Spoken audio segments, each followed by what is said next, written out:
Welcome to news talk with PD Sameer. Punjab की राजनीति जो है ज़मीनी स्तर पे, उसमें लगातार जो है वो चेंजेस आ रहे हैं। पॉलिटिकल सिनेरियो लगातार बदल रहा है। 117 सीट्स हैं पंजाब में असेंबली की, विधानसभा में, और 13 सीटें हैं लोकसभा की पंजाब में। 117 में से लगभग 30 से 35 सीटों में सिनेरियो बिल्कुल चेंज हो गया पंजाब का। चेंज क्यों हुआ है कि पंजाब में दलजीत सिंह दोसांझ ने जिसमें वो हीरो का पार्ट उन्होंने प्ले किया है, उसको लेके सारा पॉलिटिकल सिनेरियो, पंजाब की जो बॉर्डर बेल्ट है उसमें बहुत बड़ा बदलाव आया। और पहली बार ऐसा लग रहा है कि ध्रुवीकरण भी हो सकता है पंजाब के अंदर। पंजाब के अंदर इस वक्त सत्ता में आम आदमी पार्टी और अपोजिशन में कांग्रेस, भारतीय जनता पार्टी, श्रोमणी अकाली दल से जो अलग हुआ है घटक पुनर्सुरजीत अकाली दल, और भाई अमृतपाल सिंह की जो वारिस थे पंजाब है, इसकी एंट्री कहीं ना कहीं सतलुज जो मूवी है उसकी पटकथा जो है, सतलुज मूवी में जो पंजाब का दर्द दिखाया गया है और जो मुख्य किरदार हैं जिनको लेके ये पिक्चर बनाई गई, उनका नाम था भाई जसवंत सिंह खालरा। ह्यूमन एक्टिविस्ट थे और जो उग्रवाद का दौर था, यानी 80s और 90s का जो दौर था, उसके अंदर जो फेक इनकाउंटर्स की रिपोर्ट्स आई, अनआइडेंटिफाइड बॉडीज जिनके संस्कार किए गए, तमाम इस तरह की चीज़ें लेके उन्होंने नेशनल और इंटरनेशनल फ्रंट पे इस इशू को उठाया, अलग अलग जगह, अलग अलग प्लेटफॉर्म पे। अंततः पंजाब के तरन तारण पुलिस के द्वारा उनको घर से उठाया गया, यातनाएं दी गई जो रिपोर्ट्स बताती हैं। और 1995 में ऐसे बताया जाता है कि भाई जो जसवंत सिंह खालरा हैं उनको इनकाउंटर में मार दिया गया और डेड बॉडी भी उनकी नहीं मिली। जैसे दूसरे इनकाउंटर्स इस दौर में हुए, बहुत से लोगों का मानना है कि फेक इनकाउंटर्स भी थे। उन तमाम लोगों की जो बॉडीज हैं उनके घर वालों को नहीं मिली, और जिन्होंने इस क्वेश्चन को अलग अलग प्लेटफॉर्म्स पे उठाया, खालरा साहब ने, उनकी बॉडी भी उनके परिवार को नहीं मिली। अब OTT प्लेटफॉर्म पे इसको रिलीज़ किया गया, उसके बाद बैन लगाया गया, लेकिन बहुत से लोगों ने बहुत थोड़े समय में इसको डाउनलोड किया और पंजाब की बॉर्डर बेल्ट में इसको दिखाया जा रहा है। और यही बॉर्डर बेल्ट जो है वो बहुत ज़्यादा प्रभावित हुई थी ड्यूरिंग जो पाकिस्तान के अंदर जब उग्रवाद आतंकवाद का दौर था 80s में 90s में। तो ये जो बॉर्डर बेल्ट है, ज़्यादा नुकसान यहाँ पे हुआ था तथा पूरे पंजाब में हुआ था, लेकिन जानी माली नुकसान इस बॉर्डर बेल्ट में हुआ था। और इस बॉर्डर बेल्ट में जो वारिस पंजाब दे जो पॉलिटिकल पार्टी है, जिसके प्रमुख इस वक्त अमृतपाल सिंह हैं, जो असम की डिब्रूगढ़ जेल में इस वक्त बंद हैं, और 2024 का लोकसभा चुनाव उन्होंने जेल के अंदर बैठ के लड़ा था और पंजाब की खडूर साहब सीट से उन्होंने जीता था। तो लोकसभा के मेंबर पार्लियामेंट हैं वारिस पंजाब के जो चीफ हैं Amritpal Singh. Since I born and brought up in Punjab, so I know each and everything. जो दर्द था लोगों के साथ, चाहे वो हिंदू हैं, सिख हैं, फैमिलीज, उनको बहुत बड़ा लॉस हुआ था during terrorism period in Punjab. और ये जो मूवी है दलजीत दोसांझ साहब ने जो इसके अंदर रोल प्ले किया है, वो खालड़ा साहब का रोल प्ले किया। अब जैसे मैंने बताया कि तरन तारण पुलिस के द्वारा उनको जो है वो अगवा किया गया था, खालड़ा साहब को। और ये जो बेल्ट है, यानी खडूर साहब जहाँ से लोकसभा के मेंबर पार्लियामेंट हैं भाई अमृतपाल सिंह, उसके साथ लगती हुई 30 से 35 सीटों पे एंट्री हो गई है एक इमोशनल टच पे, क्योंकि लोगों को ये जो रूरल बेल्ट है वहाँ पे बहुत ज़्यादा नुकसान हुआ था। KPS गिल उस वक्त DGP पंजाब हुआ करते थे, उससे पहले रबैरियो साहब हुआ करते थे। उस दौरान एक पुलिस स्टेट बन गई थी पंजाब। सरदार बेअंत सिंह चीफ मिनिस्टर हुआ करते थे, तो चीफ मिनिस्टर और DGP के ऊपर बहुत ज़्यादा उस वक्त क्वेश्चन, उंगलियाँ उठी थी फेक इनकाउंटर्स को लेकर। तो अब इस मूवी को रूरल पंजाब के अंदर जगह जगह गाँव में, देहात में दिखाया जा रहा है, जिसकी वजह से सेंटीमेंट जो है रूरल पंजाब के वो एक बार फिर से हर्ट हुए हैं। पुराना जख्म वो सामने आ रहा है और इसी वजह से वारिस पंजाब दे और जो पुनः सुरजीत अकाली दल है, इनकी एंट्री हुई है पंजाब की पॉलिटिक्स के अंदर।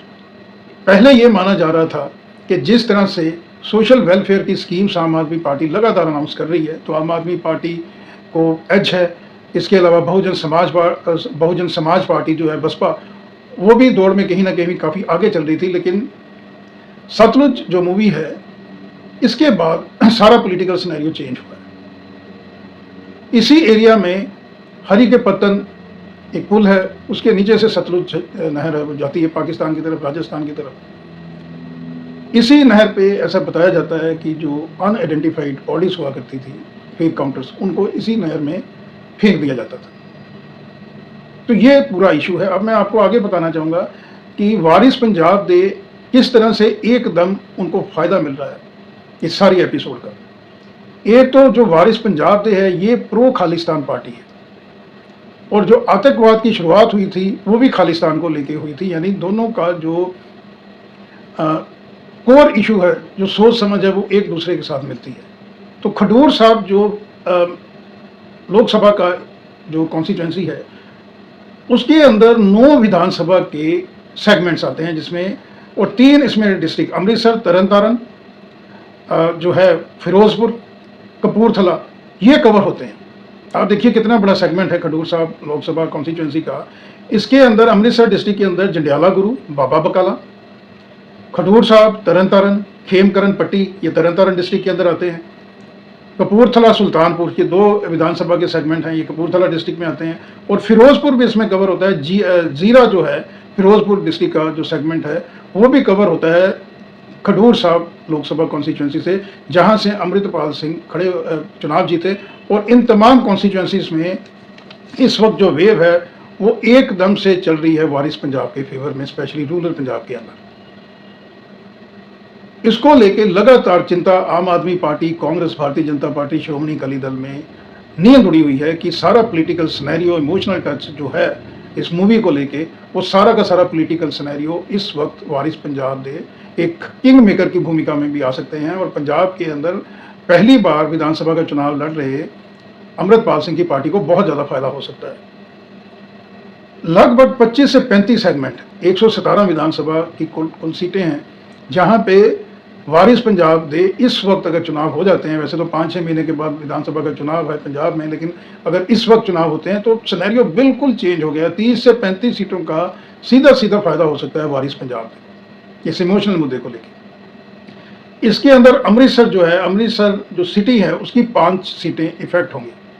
इसके अलावा अटारी, बाबा बकाला, पट्टी, खेमकरण साहब, मजीठिया, गुरदासपुर, कादियाँ, बटाला, श्री हरिगोबिंदपुर, इसके अलावा फतेहगढ़ चूड़ियाँ, डेरा बाबा नानक, ये तमाम बॉर्डर बेल्ट के जो विधानसभा के सेगमेंट हैं, इसमें पुनर्सुरजीत माफ़ कीजिए, इसमें वारिस पंजाब दे और इसके अलावा श्रोमणी अकाली दल से जो अलग एक सेक्शन हुआ है, फैक्शन हुआ है, जिसके अंदर काफ़ी श्रोमणी अकाली दल के सीनियर लीडर्स अलग हुए।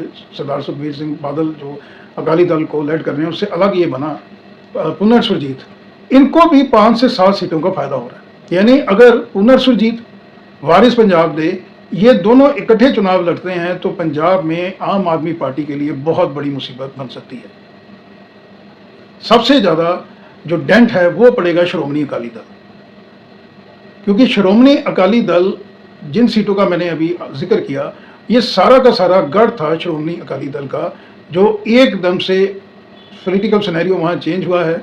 1995 का जो दशक लोगों को याद आ गया, लोग 30-35 साल पीछे चले गए उग्रवाद के समय में। और उस वक्त स्पेशली जो डीजीपी पंजाब थे KPS के, उनके ऊपर तमाम तरह के इल्ज़ाम अलग अलग जो सेक्शंस हैं पंजाब के, उनके द्वारा लगाए जाते हैं। और उनमें सबसे बड़ा है फेक इनकाउंटर्स का। ऐसा भी बताया जाता है कि जो पुलिस डिस्ट्रिक्ट चीफ हुआ करते थे, SSP पुलिस कप्तान, उनकी प्रमोशंस, और बहुत से इस तरह के पुलिस ऑफिशियल्स जो हवलदार या ASI थे, उनकी लगातार प्रमोशंस हुई। कोई DSP, कोई SP, कोई SSP तक पहुंचा। तो आउट ऑफ द टर्न जो प्रमोशंस हुआ करती थी, उसके पीछे भी एक रीज़न था फेक इनकाउंटर्स का, जिसके अंदर कुछ उग्रवादी ज़रूर मारे गए, लेकिन ऐसा बताया जाता है, माना जाता है कि कुछ इनोसेंट बहुत छोटी उम्र के जो लड़के थे उनको भी पुलिस ने उठाया, क्योंकि प्रमोशन जो थी वो वहाँ पे डायरेक्ट उसको इन्फ्लुएंस करते थे ये इनकाउंटर्स। अब सिनेरियो पंजाब में इस तरह का बन रहा है कि ये जो दशक था, जैसे मैंने 1995 की बात की, भाई खालरा साहब की, ह्यूमन जो एक्टिविस्ट थे जिन्होंने अभी पॉलिटिकल सिनेरियो बिल्कुल चेंज कर दिया। दुनिया में तो वो नहीं है, 1995 में ही वो चले गए थे इस दुनिया से। पॉलिटिकल सिनेरियो जो है वो इस वक्त आप देखिए कि कोई भी राजनीतिक दल ऐसा नहीं है जो खुल के इस पिक्चर के फेवर में या इसको अपोज कर रहा है, क्योंकि उस दौर में पंजाब के अंदर कांग्रेस की सरकार हुआ करती थी। बेअंत सिंह जो थे, सरदार बेअंत सिंह, वो मुख्यमंत्री हुआ करते थे, और केंद्र में भी सरकार हुआ करती थी कांग्रेस की। तो कांग्रेस तो डेफिनेटली बैकफुट पे है इस मूवी को लेके। इसके अलावा जो कांग्रेस में इन फाइटिंग चल रही है, जो सिरदर्द बने हुए हैं चरणजीत चन्नी साहब राहुल गांधी के लिए, हाई कमान के लिए, तो चाहते हैं प्रेसिडेंट बनना राजा वड़िंग की जगह। आज भी दिल्ली में लगातार मीटिंग्स जो हैं वो बुलाई जा रही हैं राहुल गांधी के द्वारा। तो इन फाइटिंग और जो उग्रवाद का दौर था, इसके अलावा राजा वड़िंग ने जो एचसी समाज को लेकर टिप्पणी की, तो कांग्रेस ने कहीं ना कहीं पंजाब की जीती जिताई बाजी, जैसे 2022 में चुनाव हारा था, जीती जिताई बाजी आ रही थी, वही सिनेरियो कांग्रेस के लिए आज बन रहा है पंजाब के अंदर। आम आदमी पार्टी, वो पंजाबी में बोलते हैं कि इस वक्त फंसी हुई है पंभड़पूसे में। उनको समझ ही नहीं आ रहा है कि इस पिक्चर को लेकर स्टैंड क्या लिया जाए, क्योंकि ध्रुवीकरण का भी खतरा है। जिस तरह से भारतीय जनता पार्टी के सीनियर लीडर रवनीत सिंह बिट्टू साहब, मैं यहाँ पे एक चीज़ और आपको बताऊंगा कि सरदार बेअंत सिंह जो थे वो ग्रैंडफादर थे रवनीत सिंह बिट्टू साहब के, और टारगेट किया जा रहा है इस पिक्चर के द्वारा कहीं ना कहीं सरदार बेअंत सिंह को। उनका असैसिनेशन भी हुआ था, बॉम्ब से उनको उड़ा दिया गया था उसी पीरियड में। सरकार चाहे कांग्रेस की थी, लेकिन इस वक्त रवनीत सिंह बिट्टू भारतीय जनता पार्टी में है, बड़ा चेहरा है बीजेपी का। वो जो उन्होंने स्टैंड लिया है, वो स्टैंड कहीं ना कहीं ध्रुवीकरण की राजनीति को पंजाब में पहली बार धरातल पे पैदा करने की कोशिश है। यानी वोटों का डिवीज़न बिटवीन हिंदू सिख, जो जट सिख हैं, जो एससी समाज के सिख भाईचारा है, वहाँ पे दलित समाज है, इसके अंदर डिवीज़न का काम भी कहीं ना कहीं इस पिक्चर के माध्यम से कुछ राजनेताओं ने करने की कोशिश की है पंजाब में, जिसमें रवनीत सिंह बिट्टू ने तो सीधा सीधा ही एक डिवीज़न की स्टेटमेंट पे दे दी हिंदू और सिख समुदाय को लेकर। हालांकि जैसे मैंने आपको बताया कि पंजाब की राजनीति को, पंजाब के पूरे परिप्रेक्ष्य को मैं अच्छी तरह से समझता हूँ, क्योंकि पंजाब भी मेरी जन्मभूमि कर्मभूमि रही है। तो कभी भी हिंदू वर्सेस सिख को लेके चुनाव नहीं हुए हैं पंजाब के अंदर।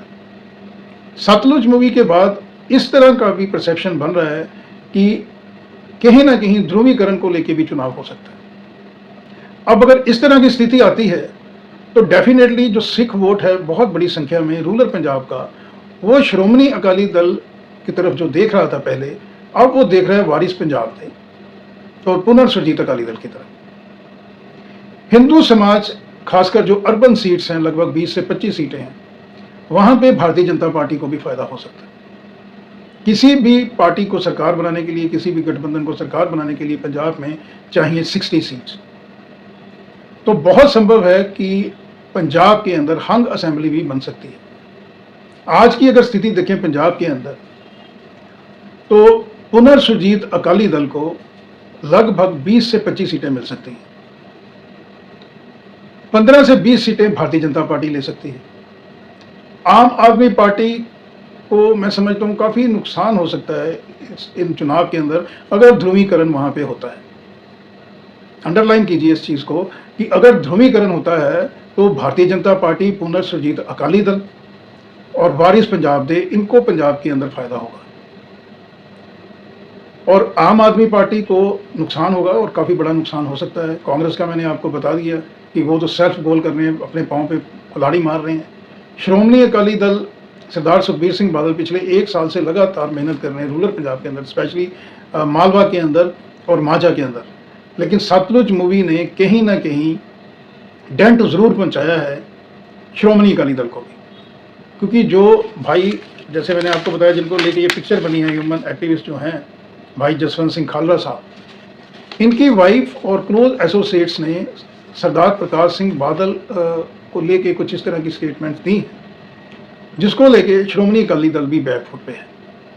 पहले श्रोमणी अकाली दल को ये लग रहा था कि सतलुज मूवी का सबसे ज़्यादा फायदा उनको होगा, यानी रूरल पंजाब के अंदर जहाँ पे आम आदमी पार्टी ने 2022 में बहुत बड़ा डेंट पहुंचाया था श्रोमणी अकाली दल को लग रहा था कि उनकी वापसी हो सकती है, specially after the release of Satluj film. लेकिन जिस तरह से खालड़ा साहब की वाइफ, उनके क्लोज एसोसिएट्स ने कहीं ना कहीं बादल साहब, सरदार प्रकाश सिंह बादल साहब को लेके कुछ नेगेटिव एस्पेक्ट पे कुछ स्टेटमेंट्स दी कि उन्होंने हमारा सहयोग नहीं दिया उस वक्त, जैसे जब सरकार थी अकाली दल भारतीय जनता पार्टी की। तो श्रोमणी अकाली दल को जो फ़ायदा हो सकता था वो फ़ायदा पुनर्सुरजीत अकाली दल और वारिस पंजाब दे इनको हो सकता है। बहुजन समाज पार्टी को दोआबा में बहुत बड़ा फ़ायदा होता हुआ पहले भी दिखाई दे रहा था, अब भी दिखाई दे रहा है, क्योंकि दोआबा बेल्ट जो है वहाँ से ही बसपा के जो चीफ हैं पंजाब के डॉक्टर अवतार सिंह करीमपुरी साहब आते हैं।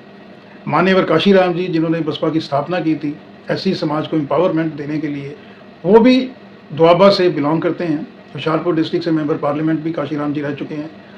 तो दोआबा के अंदर डेफिनेटली बसपा को फ़ायदा होता अभी भी दिखाई दे रहा है। लेकिन जो बॉर्डर बेल्ट, जैसे मैंने आपको 20 से 25 कॉन्स्टिट्यूंसीज बताया, यहाँ पे बसपा को भी पहले बहुत फ़ायदा होता हुआ दिखाई दे रहा था, लेकिन अभी जो पॉलिटिकल सिनेरियो सतलुज मूवी की वजह से बिल्कुल बदल गया है पंजाब के अंदर, उससे बसपा को भी कहीं ना कहीं डेफिनेटली नुकसान होगा।